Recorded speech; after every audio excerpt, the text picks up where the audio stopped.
Welcome back, JAK. Listen up, everybody. I said on our Instagram page this week, earlier in the week, that if the Hall of Fame voters did not get the Hall of Fame vote this year done properly, if they did not make right what they had been making wrong for the last 9 years, I was going to go off on them. The Hall of Fame for MLB is a joke. The MLB writers, who are the voters for the Hall of Fame, are a joke. Fuck them. They're small-minded. They are vindictive. They're small people. Let me tell you what has gone on, because some of you may not understand this. A player only gets so many years after retirement to be inducted in the Hall of Fame. This year was the last and final year that Barry Bonds and Roger Clemens could make the Hall of Fame. I'm about to give you some numbers, but I just want to tell you that there's a large hypocrisy that's gone on with Hall of Fame voting. Do you need to, were you going to say something? No, go ahead, man. Okay, I'll just put you on, man. Let's go. Here's what I want to say, okay? Listen. All props to Big Papi. He got in this year. Great. It was his first year eligibility. That's fantastic. We love Big Papi. The MLB writers love Big Papi. He's great on camera. They have a bias against people who have not been kind to them, the MLB writers. Let me give you some statistics here, okay? Big Papi had a career batting average of 286. Barry Bonds is 298. Big Papi had 541 home runs. Barry Bonds has 762, the most all time. Nobody has more than that. Big Papi had 2,400 hits, and Barry Bonds had 2,900. Big Papi had 1,700 RBIs, and Barry Bonds had almost 2,000. Barry Bonds stole 514 bases in his lifetime. Ortiz has only stole 17. Okay? Now let me read some of their accolades, okay? Big Papi has made 10 All-Star games. He's been voted to 10 All-Star games. That's great. But the person who has the most all-time All-Star votes, who's been into the All-Star game more than anybody, Barry Bonds with 14. Barry Bonds has 7 MVPs. Big Papi has 0. Here's the hypocrisy. The people who vote on the MVP, most valuable player in MLB, are the baseball writers of America.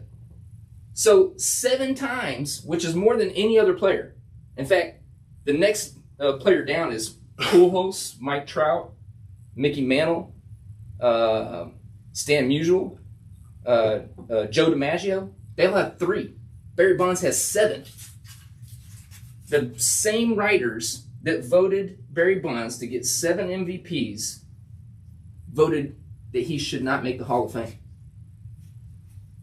They're going to tell you that it's because he used performance-enhancing drugs. I don't disagree with the thought. I think everybody in baseball culture believes that Barry Bonds used performance-enhancing drugs. However, he was never caught in an actual test. You know who was? Big Papi. Big Papi has a positive test for PEDs. Barry Bonds does not.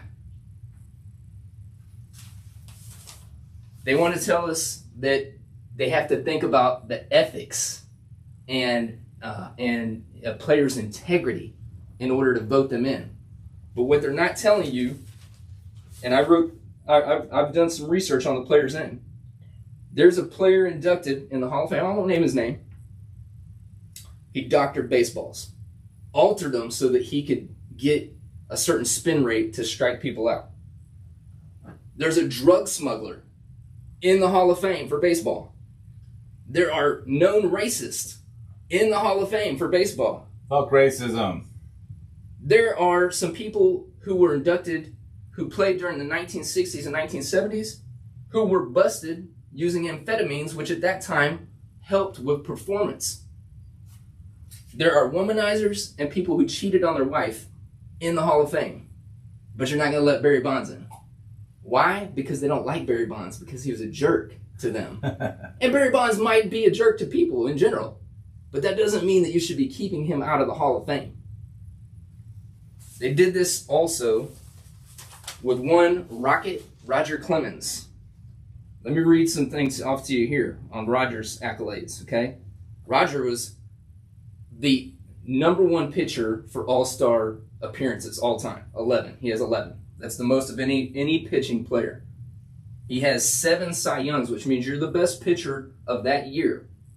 The next closest down is Randy Johnson with 5. The next after that is Greg Maddux with 4.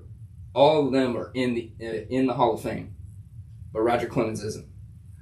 Roger Clemens has won the MVP, most valuable player in all of baseball.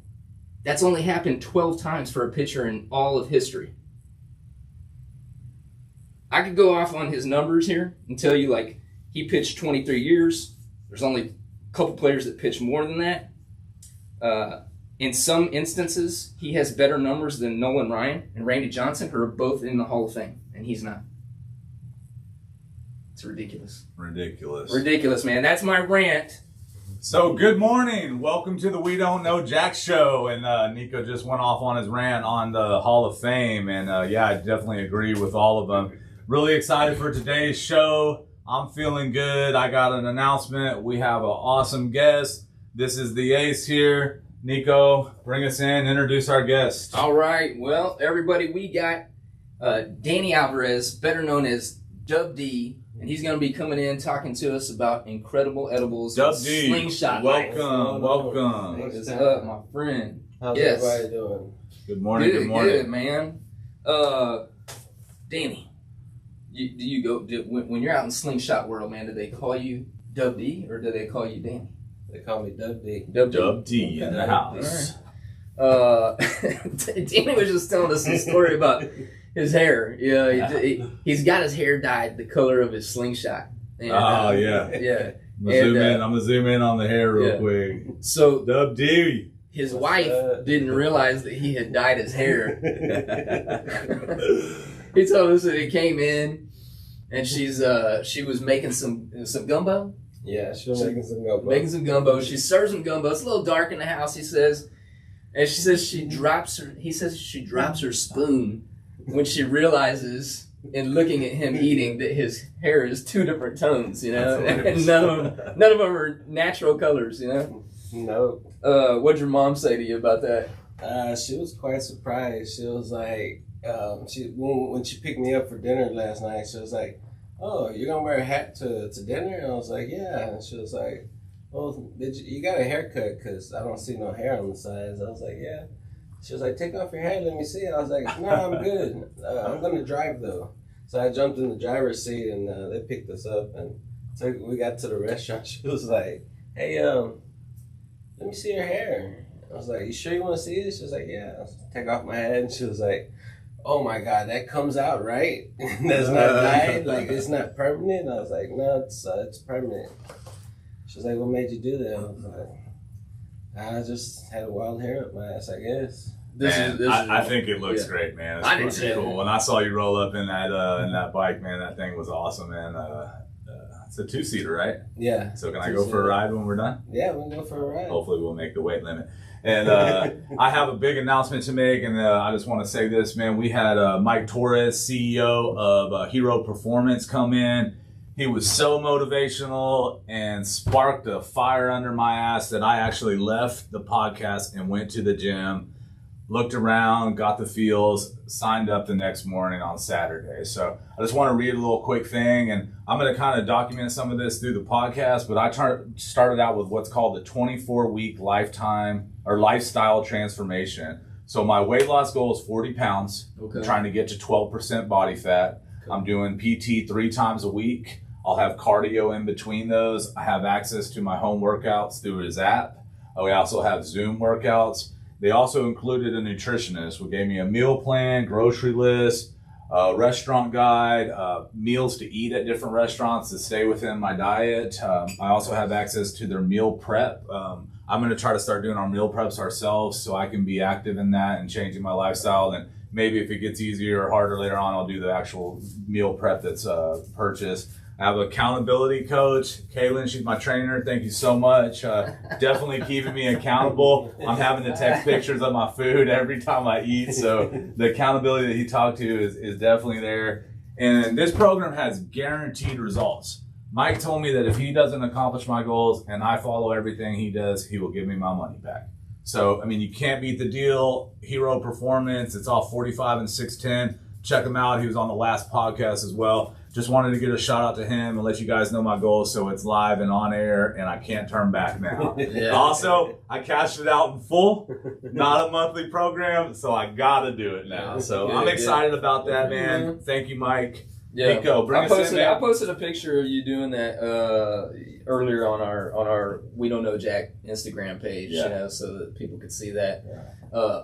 Danny, what you don't realize, man, is that there's actually a third member of this of our podcast. Yeah, he's been here for like 2 episodes. Yeah, yeah. So Jack stands for Joker Ace King, and we've just been rolling Joker Ace, the Jaw Show, for quite a while now. We miss you, Mike. We miss you, the King. You know, but he's been behind the scenes helping out a lot. Mikey? Yeah, Mikey. He introduced us to this guy, Mike Torres, who came on the podcast. And so this week, Kevin, you know, we got a 3-person text chain, and Kevin sends us, you know, pictures of him working out. And Mikey's like, "Oh, way to go. Who's your trainer up there?" You know, like, because Mikey used to work out there himself. And Kevin says, the reason I was chuckling is that Kevin was like, "Kalen," and Mikey says, "He goes, Kalen's a beast, man. That dude is badass." And Kevin was like, "That's a girl." Yeah, Kalen's a she. She is a cool dude, but she's definitely a she. And man, yeah, that was pretty funny. Well, man, I love these pictures. And actually, get a close up of that. Real quick, Danny, if you don't mind, before we get into Incredible Edibles, give us your handles so that the people who are listening or the people who are watching know where to go find you on social media. Well, I'm out of Facebook jail, so you can go to Facebook to the Incredible Edibles, and you'll find me. And Edibles has 2 D's in it. Yes, I know it's. Did you do that because somebody else had it? Actually, Edible Arrangements, I think, bought the name a long time ago, so I wasn't able to do it like that. Nothing wrong with double D's. And put double D's in there. So my name's D, so why not? Yeah. And you go by DUBD, so it makes sense. It does make sense. It's added in there. Yeah, I was on your Instagram page, man. There's some Instagram's the same, right? Yeah, Instagram is Incredible Edibles by DUBD. Yeah, that's how you'll find me on there. And so, man, dude, where did the thought process come behind? Because here's what Danny's doing, and he's going to be able to tell us better than I can, because I don't, you know, probably even Kevin. I don't dabble in CBD, but CBD edibles, and he bakes everything from scratch. Yes. Make everything fresh to order. Where did the idea, like, when did this start happening? I've been making edibles for over 10 years. Okay. And I actually do, my day job is I clean pools. So I have a pool business. And during the winter time, of course, it slows down dramatically. Sometimes a lot of customers want to go to twice a month service. So, you know, I had to make up somewhere. And one of my friends was like, "Hey, can you make us some coconut oil infused with CBD?" And I was like, "Yeah, well, what's the purpose of it?" And she's like, "Well, her son actually had cancer." So I was like, "Okay, well, I'll make it for you." So I started making it for her, and then I had other friends that were like, "Hey, I have back pain, neck pains. I heard CBD works good, but I don't want to take a pill, or I don't want to, you know, take it in the form of lotion." They wanted to eat it. Yeah. And they was like, "Well, you make really good sweets, so it's like, go ahead and make us something."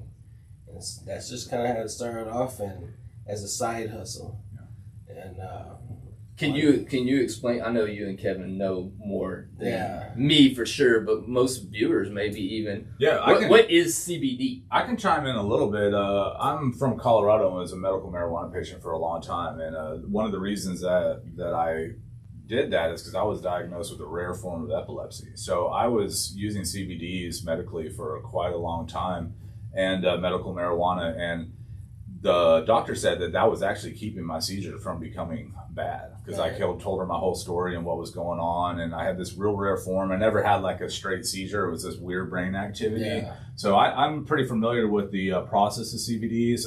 It's kind of like a vitamin supplement if you think about it. It doesn't have a euphoric effect. It's not marijuana. Traditionally, it's not going to get you high.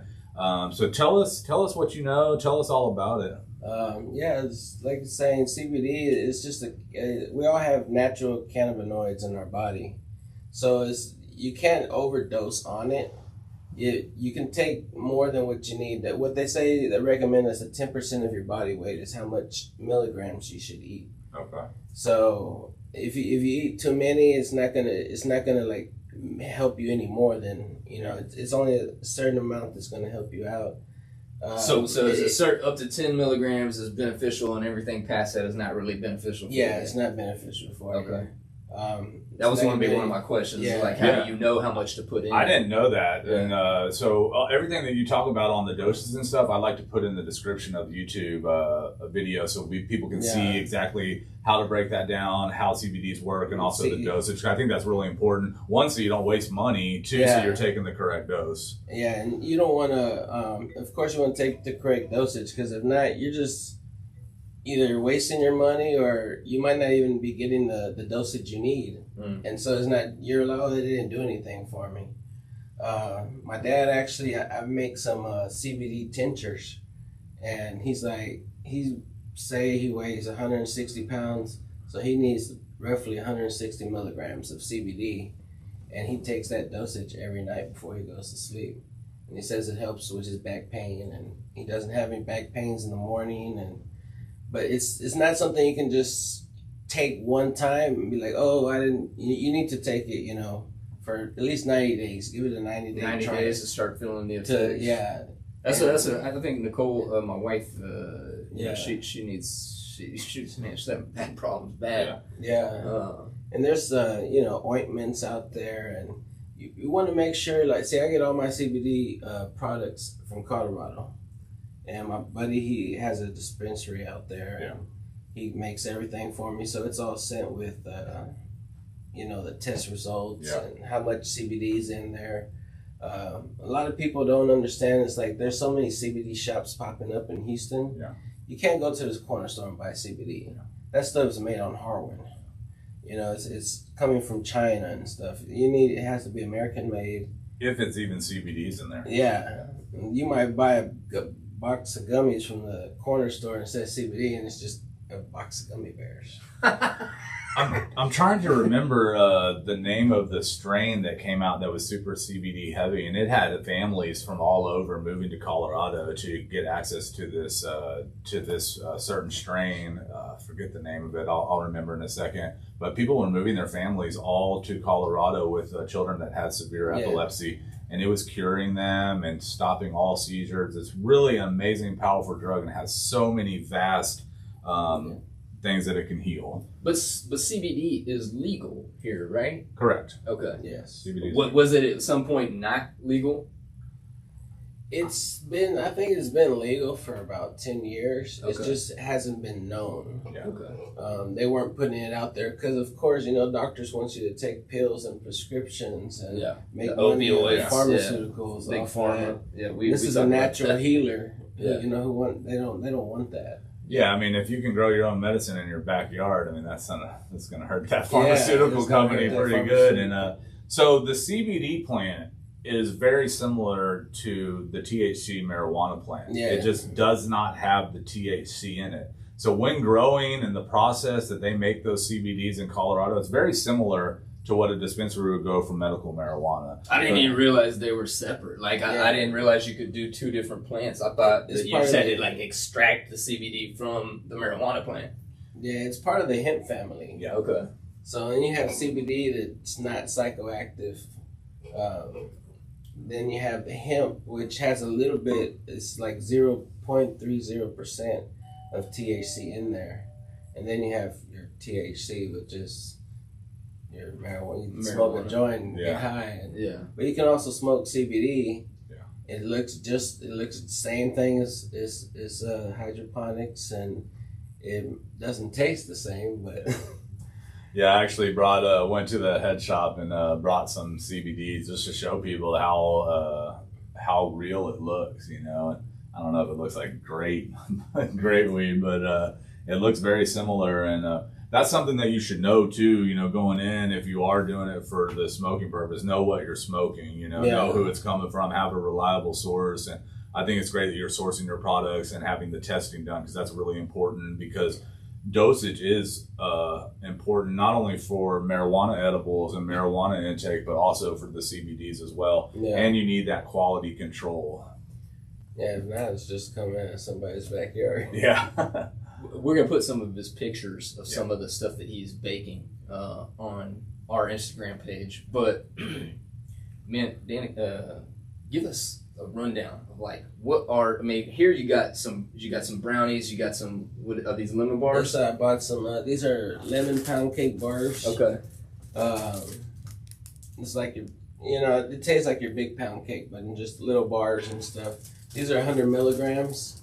So if you weigh 100 pounds, you need two cakes. And then the brownies, these brownies are 250 milligrams.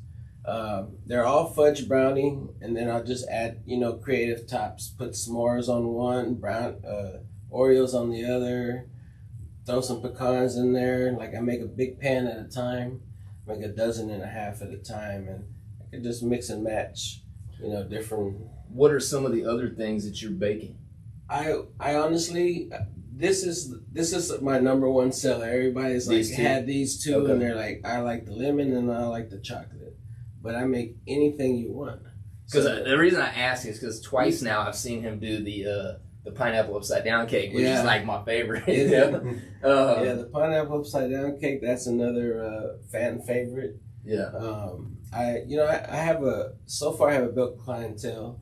Every week, I'll have Joe call me, hey, let me get 2 dozens of pineapple upside down cake, or then another guy, I need this for my wife. She, it helps her sleep at night. And different dosage, so I make the dosage to you. So if you weigh 250 pounds, you're getting a 250 milligram pan of, each dosage is going to be 250 milligrams. So you're not just like making stuff each week based on a whim. You're only waiting until the orders come in. I do that now. I have a lot of people. I started going to this Taco Tuesday Loteria night in the Heights, and so I go there, and they have vendors. They have actual vendors, and playing the Mexican lottery game and stuff. And one day we were just sitting there playing. They're like, "Okay, we got to end the game early tonight." And they're like, I was like, "Hey," I told my buddy, I was like, "Hey, I got this brownie in my pocket. Why don't you go see if they can use it as a prize?" Yeah. And so he went up there and sold it. And I was like, "Okay, we're gonna play one more time. We just got a new sponsor." Yeah. And Incredible Edibles. Okay, we're gonna play for this. And at the end of the night, it was like, "What, CBD?" So it was, that was like, "Oh, really? Oh, that's great."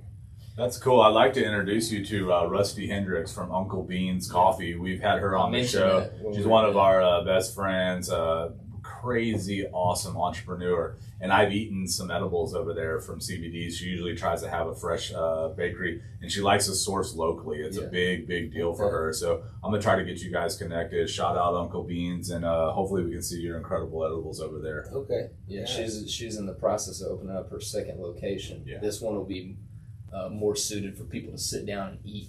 Okay. And so she plans to have more of the pastries and things of that nature. She has a lot of them now too at the current location, but the new location is going to be a kind of a different suburb style setup. So, man, I know we wanted to get into the Slingshot life.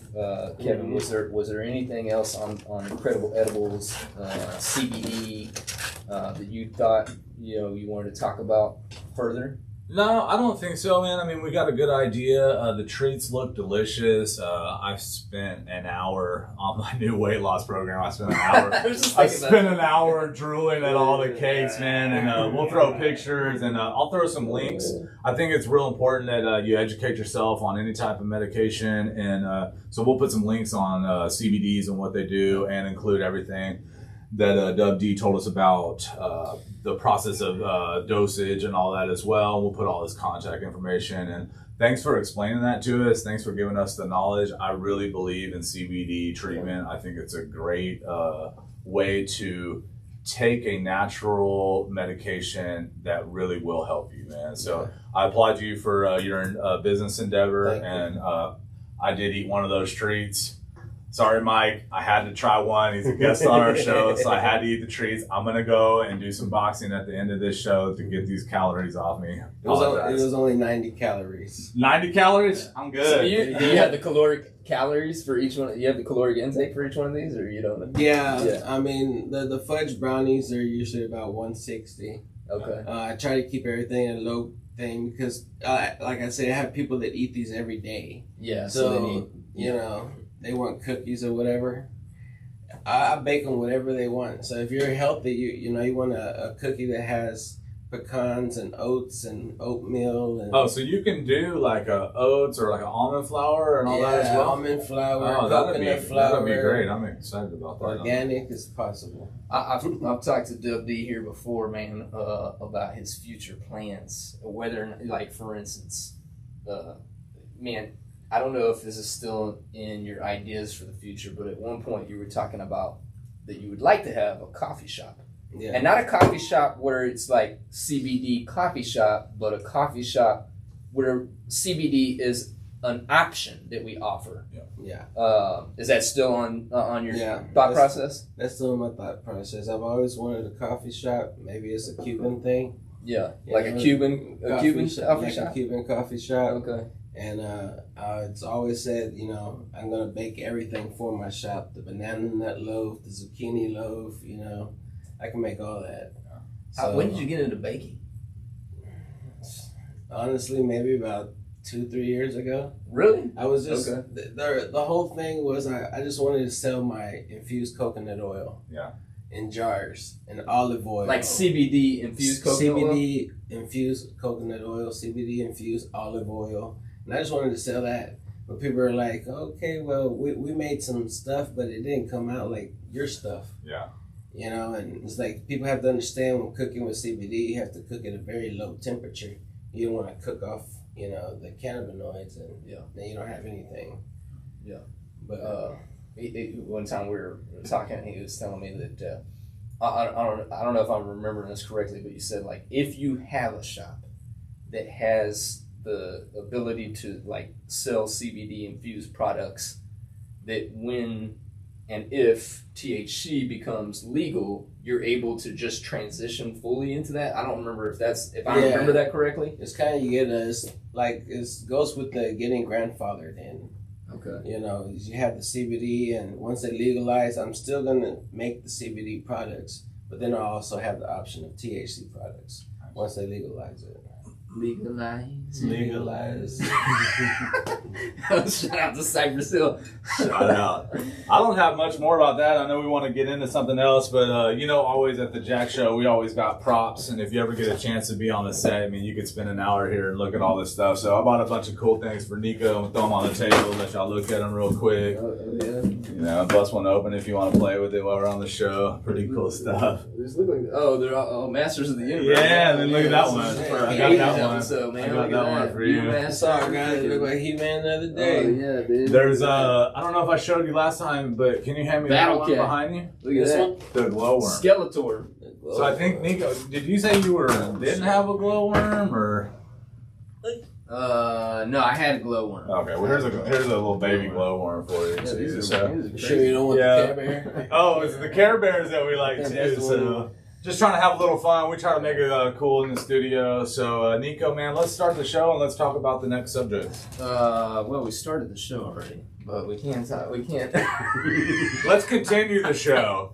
You know, I got a little script over here, so sometimes I get off whack. You know, but maybe we'll have a list that I can screw up today. Yeah, I don't know if we're gonna have a list today. All right, man. I did want to. So, I get these videos from Danny, about just rolling around in this slingshot. But man, he rolls like, man, y'all, how many people y'all got rolled? Like 20 deep or something, right? In the group that I ride with, it's 28 of us right now. 28 of these things, dude, and they're all tricked out. It's better. We don't have a picture at night, but I'm gonna put on our Instagram page one of the pictures at night where everybody's stuff is just lit up, man. Yeah. Like the underground is lit up, the wheels are lit up. What else is lit up on those things, man? You can put lights all over it. You can come down the freeway glowing from a distance. You're like, what's that white ball just driving down the freeway? And it's just lit up with lights. Where did you get the idea to get into slingshots? I was just driving one day and I seen one on the side of the road, had a big rent me sign on it, and I was on my way to work and I was turned around and I was like, man, that thing looks cool. It said for rent, and I walked up. As soon as I walked up, the guy walked out and he was like, hey, you want to rent it? And I was like, how much? It was like $200. For what? The day? He was like, no, an hour. I was like, nah, I'm not $200 for an hour. I was like, come on now. And he was like, well, I'll let you rent it for $100 for an hour. Take it. I promise you'll love it. So we got up on the screen the slingshot. This is Daniel rolling up this morning, and it's loud and looks fun, man. It was lit up during the day. Too, man. Yeah. Like, I think he told me, and I don't want to incriminate him, but it was $1.30, but it was on an open road where it was legal on Airport Drive. But I think $1.30 is what he said he got it up to. So that's pretty cool, man. That thing was really sweet. I heard it revving outside too. Now I hashtagged a group that said, like, I think it was like Houston Slingshot or something like that. I can't remember. What's the name of y'all's group? Is there a name? The name of the group I ride with is this one, Slingshot y Amigos. Okay. And it's just a group of friends that we all ride together, and new people always coming onto the group. You know, we want to ride with y'all, and because we don't just ride a couple of months out of the year when it's hot. You know, we ride year round. We ride 20-degree weather. If it's snowing outside. Man, how does that work? Is that because of the wind chill, or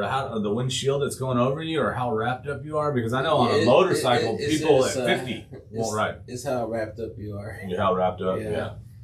So I have a heated sweater. Yeah. I bought heated gloves. So you guys are ready. Yeah. Like, but I'm serious. I know a lot of bikers with the wind chill at like 40, when it gets in the 40s. And even sometimes the 50s, it's just too cold to ride, even if you leathered up. There's a little windshield on there. Yeah. It's not much, but it's just enough to blow over. Okay. But you just want to make sure you have a good beanie on and sweater and pants. And the car actually itself gets warm underneath, so that helps. It kind of helps a little bit. Man, these things are wild, bro. So how do y'all coordinate, like, where you're going, what you're getting into? How many times a week do y'all meet? We're on, some of us... on the Los Amigos group, we ride we're going Taco Tuesday, sometimes Wednesday we'll just go roll around. Fridays we'll go out to eat, hang out. And after we hang out, we'll go hit the graffiti park or downtown, roll around, down Main, wherever all the clubs are at, because people like to see all the cars and the music. And, I mean, the pictures and the videos are bad, man. Like, you're like, woo! Yeah. And, we just get together. There's a Slingshot Houston group, too, which was the main group. So we're like a group within the main group. Okay. And they have a Slingshot experience in April the 7th this year. You were telling us about that. See a bunch of cool slingshots, like even nicer. Tell us about that. What's the date again, and where's that at? It's gonna be at the Marriott West Chase off of the Beltway and Westheimer. Okay. And it's on April 7th through the 10th. Okay. And we gotta get them to remind us so we can get out there. Maybe we can come out and do some videos like and filming on a live thing. I'd love to see that. I think it'd be really cool. And you'll see some really dope slingshots. I mean, some of them are way more fixed up than mine and got the lights. I'm more like OG style. I don't like all those. I don't want to look at all those lights. I just want them on the wheels and on the underglow. I'm good with that. But on top, and for me, it's tacky. But at nighttime, it looks really cool. Calling people out, man. But it gets expensive too. Yeah, when you start, go get some LED lights. They're like $3,000. Yeah, like $3,000. Yeah. Then $6,000 and For some lights. for some lights. Yeah. Did you have anything else you want to talk about on Slingshot? I just wanted to get that out there because I thought it was cool, man. Yeah, no, I don't have anything else. I'm just looking forward to riding it. Yeah, so we'll let y'all know how that goes too. You know. I have to take the camera out there. Definitely. Man, I wasn't sure if we were gonna get enough time to talk about this, but man, because I've talked to you in the past, I know you, and just so our viewers, listeners know, Danny himself is Cuban, and his wife is African American, and their son is obviously a mixture of those two. And I know because I've talked to him before, it's presented like challenges, just that you don't think about unless you're in a multicultural type family situation. So I was going to say, like, man, give me like, what are some of the funniest things that have happened? Because you told me a story one time, like, I don't want to give away the story, but it was like somebody was going to call the cops, right? Yeah. Tell us about that, man. So my son at the time, he was, I want to say he was about 5. When, kids throw temper tantrums and, they don't want to do this and do that. So pulled up to this buffet place in Stafford to go eat and meet my parents and stuff, the whole family. And he's just having a real rough time. He didn't want to get out the car. He was like, no, fighting me. Finally, we got out the car. We walk in the restaurant. He's still pulling and yanking away from me. And I grabbed him and I spanked him. I put him in the booth. I was like, sit right there and don't move no more. And then once he saw his grandma and everything, he was cool. Well, there was a table. It was a couple of black ladies, and they were sitting eating there and not minding their own business. And they got up and I saw them walk to say something to the manager.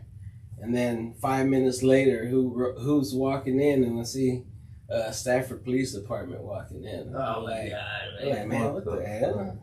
This is some black Karens, man. It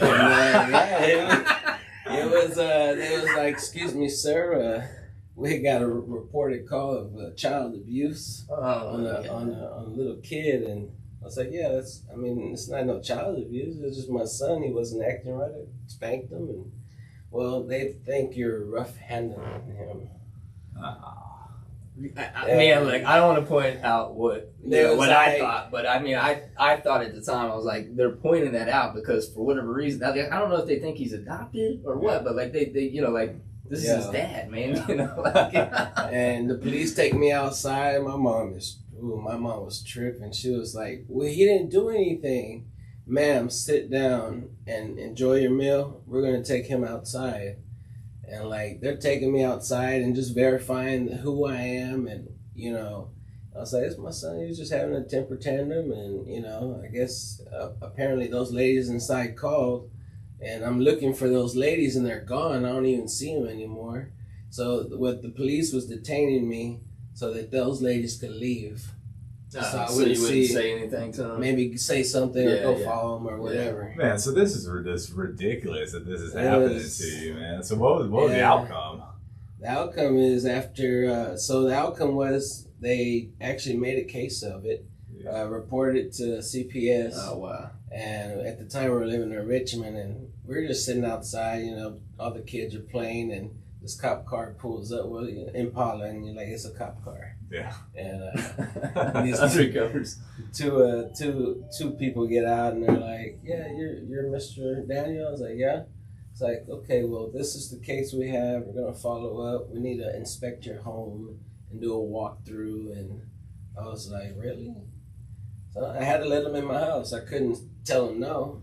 Yeah. And crazy. And then after 6 months of going back and forth and them doing home visits and talking to my neighbors, and we went to a hearing, and the lady at the hearing, she understood. She was a CPS worker. Her husband was Mexican and she was black. Yeah. And she was like, we get these all the time, Yeah, you know, that's what understand. it is. And So that's what they told you. They get that all the all time. the time, So yeah. this is like a reoccurring thing, not just a coincidence. You know, I'm sure it's the same. Like, it's just a you know, like a racism that people deal with, right? It doesn't matter if it's coming from the white people or coming from the black people or coming from the Mexicans or coming from the Asians. You know, like if you see a kid who's your race being, you know, like, I don't know, disciplined from another race, like you automatically turn into a Karen, you turn them into CPS. You know, like. So then nowadays, me and my son go out to eat. We go out to eat all the time. We'll go out to eat, and at the end of the meal, the lady's like, "So is this gonna be on a separate check?" And I'm like, What? I was like, "What?" It's like, "Is this gonna be on a separate check?" And she's looking at me and my son, and I was like, "That's my son." He's like, "Oh, okay." And here, one check. And we've gotten that so many times in the last couple of years.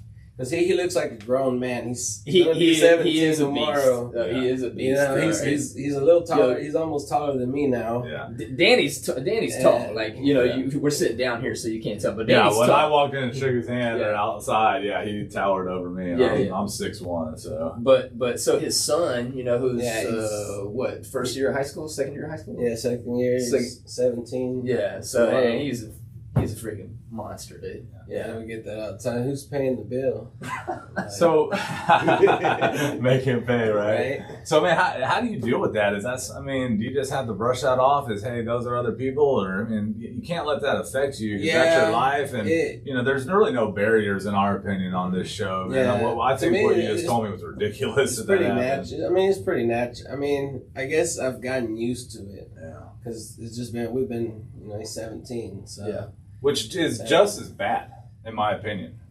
Having to get used to something like that is just as bad. And we're in a culture now where that's a lot more accepted and viewed differently than it was when y'all first got, married, right? Yeah. Like 20 years ago. So 20 years ago, what was that like back. when you and Pauline were together? What was that like? What kind of hardships did y'all face?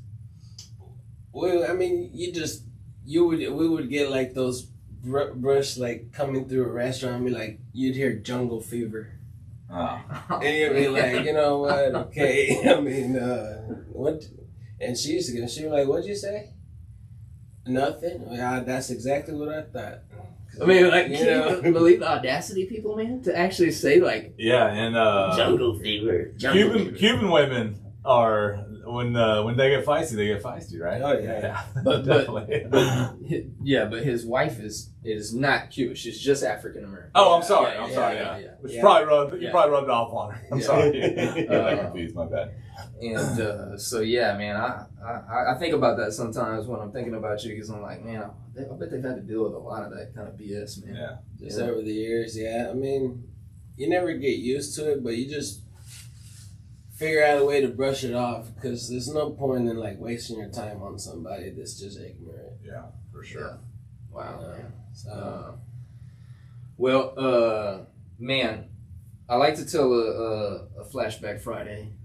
I feel like we have time still, right? Yeah, we got plenty of time. Let's hear a Flashback Friday. Is there going to be a song in this? Because we've got a song. The last two episodes have almost damn near gone viral. So hopefully, you gonna sing a rap song? I don't know. I don't have any songs planned. So. Okay, they're never planned. And I did tell so you guys know, just so everybody understands, like I have like almost a stage fright when it comes to these singings. Like I get red, and my voice gets like this, So man, I can feel the sweat on my back right now.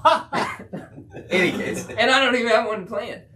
No, here's the Flashback Friday, and I got this just because we were talking about Rocket Roger Clemens today. Okay, this is when Roger was pitching for the Houston Astros. He was here in town. Okay.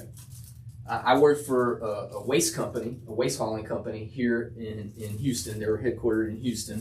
And they had tickets to the Houston Shell Open, which at the time was out near Humble.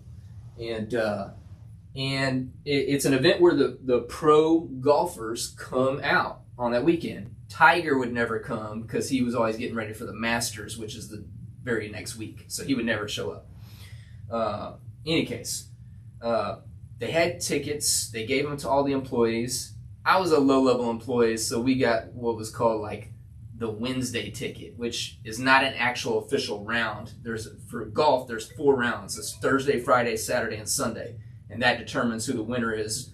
Usually Thursday and Friday you play, half of the people are cut because they just don't qualify for the Saturday and Sunday rounds. Any case, Wednesday, all they do is have what's called like a pro amateur. So you have amateurs out there, you have some pros that just want to practice, and then you have like local celebrities and stuff like that. So it's not a great like ticket to have as far as like going to a golf outing. But our company had it. I'm with a couple of buddies, from the company. And all of a sudden, man, we see this cart go by. And I'm like, man, is that Rocket? That's Roger Clemens right there. Oh, dude, you know what? Like, now we got somebody to follow. Let's follow his team, So we start following, dude, he's smashing balls. Like 350. Like, he's driving balls. He's a big guy. And he's freaking just, yeah, dude. I saw him on a par 4 drive the green. So he's a good player. I mean, good swing. A lot of pro athletes do get into golf, and their hand-eye coordination is so off the charts. Yeah. I mean, he's smashing this ball. Like I said, on a par 4, he was on the green and won. 350 is a long drive. Yeah. So, any case, we're following. Man, it starts to rain. And we all have to get underneath like this covered tent area, and so people are like coming up, oh Roger, blah, like all the fans, blah blah blah, the people following, and I'm like, man, I'm wearing this Astros hat, I should just get him to sign it, right? I'm talking to my buddies, I'm like, yeah, dude, get him to sign it, So I come up, like, hey Roger, man, will you sign my hat? Dude, he stares me down like I just like was begging for money, dude. Really? Yeah, dude. Kind of like a jerk, man. And I was like, Rocky, man, would you mind signing my hat? Astros hat right here. He takes it like this, and he's like, gives me that look, dude. And I was like, I guess I'll take it, whatever, man. I still got the hat at home, but the dude was a major jerk, man. So you have an angry signed hat. It might be worth more. You never know. Listen. Right? The dude was a jerk, and he still belongs in the Hall of Fame. I'm telling you, Hall of Fame voters, y'all got it wrong. Yeah. The dude's one of the best ever. So take him out and swap him is what we need to do, because he did a bad autograph for my boy, the Joker. No, I mean, he needs to be in the Hall of Fame. Yeah. So, in any case, man. There's a lot of people that don't get in that shit. That is my Flashback Friday. So... man, do you have any, man, we like to let the guests, if they've got a flashback, could be funny, inspirational. You don't have to tell anything if you don't want to. No, nothing comes to mind? Nothing right now. Okay. So what's up on a song? Yeah. What song you want me to sing, man? I'm gonna look one up real quick and see what we got. This seems like I want to hear you sing some rap. What rap? What rap? Okay, so I know, because we always give you a hard time. What about can you do a freestyle? He's not gonna feel. Yeah, that's gonna be tough, man. I do at home though. My daughter can tell you. I've done some freestyles at home. Yes, you don't want me to sing a freaking rap song, Kevin. I was gonna give you a Dr. Dre song. Man, don't do this. Don't do this to our people watching and listening. All right, let's do a top 10, because this is always debatable. And let's do a top 10 rappers then, since we want to hear a rap song. And I'm just going to go ahead and give you my number 1. And since we're going to start from 10 to 1 as 1 being the best, so I'm going to do my number 1 to screw this up automatically. Yeah, so we got it right here. Tupac. And I want a lot of the viewers to know, man, I love Tupac. But this is actually a book of his poetry. So Tupac not only was just a rapper, he was an artist, he was a writer. This is the Source magazine. I collect some of his memorabilia. This is the Source magazine that they wrote right after his death. Tupac, number 1. But what we're supposed to do on this list here my is... daughter saw this book that you yeah. have, okay? And she wanted it. And I said to her, I was like, listen, this is before Christmas. I said, I can get it for you for a Christmas present. Yeah. You know, I said, do you want the paperback version? Because the paperback version will arrive before Christmas. And she's like, no, I want the hardback. And I was like, okay, well, I'm just telling you, the hardback's not on Amazon Prime. It's not going to get here before Christmas. It's going to be after Christmas. Dude, not only did this thing come after Christmas, I opened it up and I was like, what is this? And I had to open it to look inside to realize it was a book because the dust jacket wasn't on it. The cover wasn't on it. And it said excellent new, you know? And I saw... With no cover. With no cover, dude. That was in the small print at the bottom, man. You got to watch out for dude, that. I don't even feel sorry for you. You got okey dokes. The worst part about it was it wasn't as easy as just your normal Amazon Prime, because I'm on Amazon Prime for years, man. Like, if I want to return something, I just drop it off in like a Whole Foods or something like that. Dude, because it wasn't going to an Amazon hub or something like that, and it was going back to the customer, like I had to download a freaking UPS tracking thing to put on a package. I had to come up with a package to put it on. I had to take it to the postal department, and then they don't return my money until it actually arrives and the company says, yeah, we got it back. Yeah. So did you get a new one with a jacket? I didn't get a new one with a jacket, man. So it's just out one Christmas gift. Yeah. Well, I'm going to let her borrow mine so she can read it. I know she was interested in when she saw it. Make a Valentine's gift now. I guess. So I'm going to I love Tupac, so I think I might have to take that back about him being the number one rapper. I think he's one of the best artists out there and the most talented artists. But I'm going to have to throw Biggie Smalls as my number one rapper. So I don't know if we just want to do a number 1 through 5 from the top. You got problems with those two? Those are the top two there. I think so. I mean, I think for years I used to call them 1A and 1B. Yeah. And I don't care which one you slot where, but they're one. Somewhere in there, you what? Jay-Z? Eminem? Snoop Dogg. Yeah. I think Jay-Z has a lot of pop hit songs, which...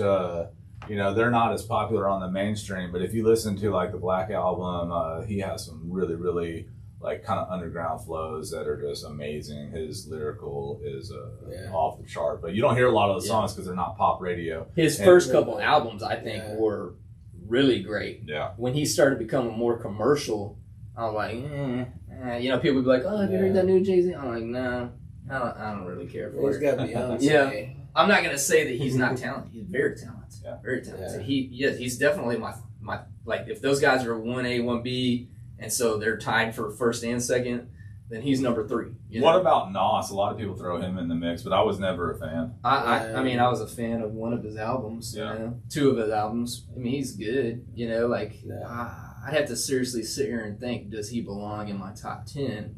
Because first I got to put together my top 5, right? So would Eminem fall in the top 5 list? Because I think he's one of the best free flow rappers that there is as far as keeping a beat. Some of his raps have more syllables than anyone's ever done possible. I'm gonna send you this new freestyle that he just did, where Snoop was like, "Nobody is who can battle this guy?" Yeah. Snoop himself was like, "Who can battle this guy?" I don't think nobody, anybody, right? Yeah. But I'll send you that so you can check it out. Maybe I'll even post it on our Instagram page for people to comment.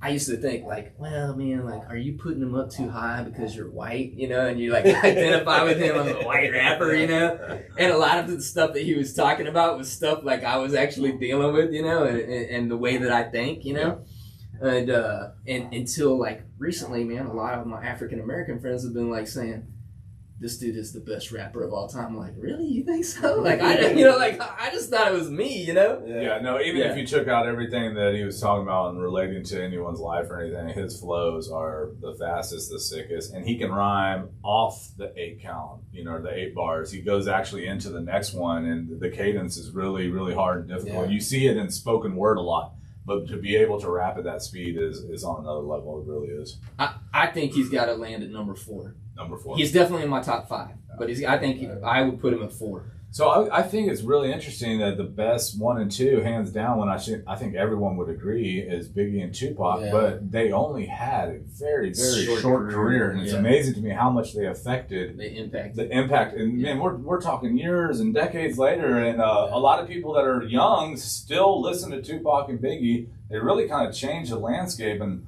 I always wonder, like, what would life be like if they were still around? It'd be crazy, but dude, I'll never forget this. It wouldn't be all these fake rappers. Yeah. And there's a lot of them.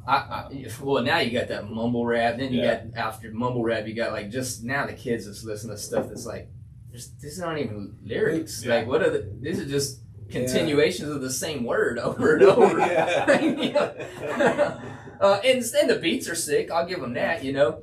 But man, I'll never forget this story, man. This is back in the days when we were sourced Vibe magazine and stuff like that. They had it might have been just shortly after Biggie passed away, but they were interviewing Puff, and Puff said that this is what Biggie would do. He's like, never pen and paper. He said he'd go into the studio, they would play a track, and Biggie would sit there and he'd roll a blunt. He smoked the blunt, then roll the track. When he was halfway through the blunt, he'd say, okay, run it. And he would just spit it all out. Like, he kept it all. One take. Yeah, one take. Yeah. A lot of them are one take. Oh, dude, I was amazed when I heard that story. I was like, yeah, that he's number one. He's number one. I mean, I watched both of the documentaries so many times, and it's just like, I still, I go home and watch it right now. It's just so, you catch different stuff every time. Yeah. Like, it's real interesting how his career blossomed. He was hiding his shoes and clothes, and he started making some money in the dope game. And I mean, it's kind of sad that a lot of people that live in the those ghetto Brooklyn communities where the majority of black people, like, it's either drugs or become a rapper is some of the only aspirations they see. But I think a lot of that's changing now as that goes on. But man, his story from where he came from and where he went in that movie is pretty wild. Yeah. I used to have a tape. On one side it was Craig Mack, and on the other side it was this guy that we hadn't heard of, Notorious Big. Yeah. Juicy. That's my favorite song. And I used to have a guy come over to the apartment, Lee Brownlow, and he'd be like, oh man, play that. Man, that's awesome. Who is that? Like that. Nobody knew who this dude was then, man. I was like, man, if I had that tape right now, man, it'd be worth some money, dude. Yeah, worth millions. It was all a dream. I used to read Word Up magazine, Salt and Pepper and Heavy D up in the limousine. So there it is. I'll rap for you. I got you off the hook. I got you off the hook. Now, I could really probably sing the whole entire song, but I'm going to spare you guys that. Hey, real quick, because I want DUBD Danny, I want him to get his information out there one more time, and then we can close out the show with a couple of topics, but so that the Spotify listeners don't get cut off without hearing this. Danny, again, where can we find you on social media or in general? You can find me on Instagram at Incredible Edibles by DUBD. Remember, Edibles has 2 Ds. On Facebook, you can find me at Incredible Edibles. Same thing, 2 Ds in the edibles. You'll find a little emoji with me with a chef hat on, and that's my page. You can reach me at my text, 832-660-3115. Please text me, because I get thousands of calls a day, and if I don't, it's hard. It's hard to answer so many calls a day. So send me a text, and if you're interested on what you want to eat, or you want me to make you a cake for your birthday, a wedding cake. I got a wedding cake I'm coming up to make for someone's wedding. Like a CBD infused cake. Cool. So it's like. And check him out. April, we'll be putting the information out there for that Slingshot life. Yeah, I want to thank you for coming on, man. It's a great show. The CBD stuff is awesome. The story about the trikes, man, is cool as shit. I'm looking forward to going for a ride. We will, again, put all these links for you down below so you can have all the information that you just went over. Nico, we're about time for the show. Let's put on some music and take us out. Yeah, real quick, man, while I'm getting the music geared up, I just want to make mention of this. So we talked about Meatloaf last week. Meatloaf, R.I.P. I sang the song Meatloaf and Celine Dion. Man, how crazy is this? Weber Grills, one of the most popular names in the grill market, had to put a retraction statement and apology out because on the day he died, every week they send emails to their Weber Grill owners of a different recipe. Their weekly recipe that week, the day he died, came out barbecued meatloaf. Ah, Oh man, dude. sorry, Meatloaf. Sorry, meatloaf.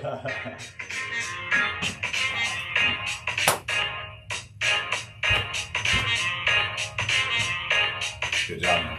All right. Appreciate it. I'm too nervous, are you? Nah, not too bad.